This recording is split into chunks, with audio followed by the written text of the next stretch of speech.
Here's a look at my sales in the first couple of years, 2008, just about $300 or so, but really was the last few months of 2008. It was in 2009 that I really started seeing some growth here. As you can see, my first full year in Microstock in 2009, I did just over $17,000. And by just sticking with it and uploading maybe 6 to 10 images a day, I got up to 45,000 in 2010. This was a mix of some photography, but also a lot of illustrations, lots of business concepts. And I just, again, doubled down 2011, 2012.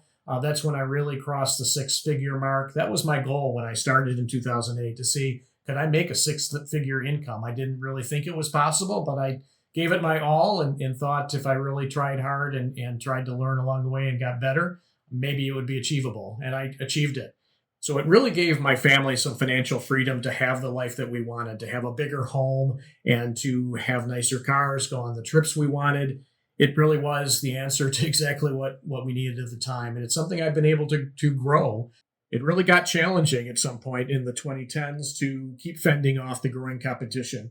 When you're in your early years of Microstock, you are able to really exponentially grow your portfolio size. You go from 0 to a couple thousand in a year or two. And of course, that's an enormous amount of growth. And the next year after that, you could double it from 2,000 to 4,000. Year after that, another 2,000, 50% increase.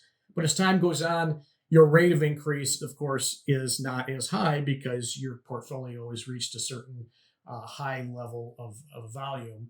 And your competition, meanwhile, is growing exponentially, and you cannot keep that same rate of growth as well. So in the mid-2010s, I decided to start doing a lot more videos. That I saw that as a growth opportunity for me to add to my revenue stream. And I think that's an example for everybody to follow in Microstock if they want to succeed, is to keep adapting, look for new opportunities. Another example of that may be that you started out in photography, but you try out some illustrating, either through vector art or teaching yourself 3D rendering or venturing into videos. By diversifying, you can really add to what you're offering customers, and your earnings should see growth from that. But I'm sure what you're wondering is, how was I able to grow my portfolio and my earnings the way that I was able to in the last 15 years? And there's a couple key principles that I think are the secrets of success for anybody in this business.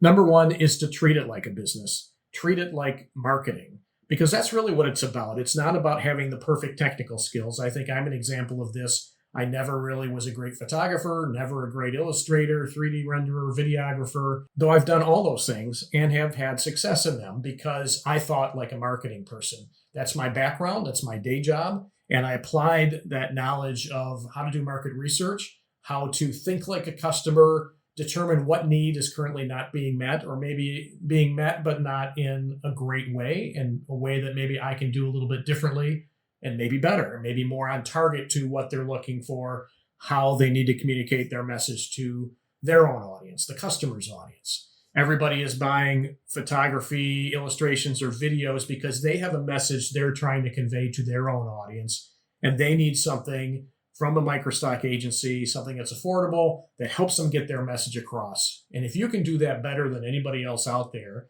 you'll have success. So that's the key thing I applied right away when I jumped into Microstock, is having that marketing perspective, uploading in a very consistent fashion over time, trying to keep my finger to the pulse of what are the hottest topics of any given moment.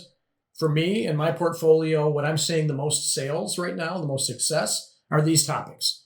First, the concept of diversity, equity, inclusion, and now actually belonging has been added to the DEI acronym, DEIB, diversity, equity, inclusion, and belonging. These are principles that most organizations are really prioritizing these days, trying to make sure that they are creating environments that are inclusive for their employees and their customers. So they're looking for images that help convey an inclusive environment, inclusive goals, strengthening diversity in the organization, and creating a sense of belonging, a welcoming for new employees, for new customers. That's a hot concept that I encourage everybody to dive into. Another one that I focus on and have been focusing on since I started in 2008 has been the business concept of growth, success, financial increase in terms of earnings, in terms of investments, anything that is implying increasing opportunity. That's always going to be a hot topic, and it sells to this day for me. My monthly top earners always have some in the general category of business concepts for success. And a third one that is especially hot these days is technology advancements in the field of artificial intelligence, machine learning, chat GPT type technologies that help businesses improve their processes and being competitive in a world where technology is growing by leaps and bounds. Just about every business knows it has to stay really up on these things. And if you have great images or videos that can help a customer convey that they're a perfect solution provider in the world of artificial intelligence, chat technologies, machine learning, you'll have a leg up on your competition. There's some out there right now, but you can get into this niche now if you really act quickly, stay up on the latest trends, watch the technology news, and jump on this opportunity.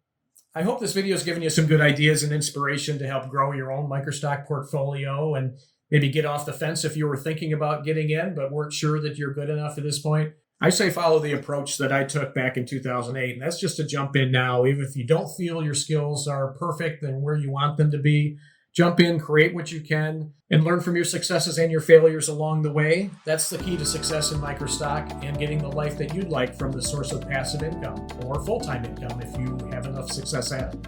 So I wish you the best. Please like and subscribe and sign up for my newsletter that I've started to offer some tips, news from around the Microstock world, and also some exclusive content that I'll be sharing through the newsletter. So until next time, get out there and create and upload, and I'll see you soon.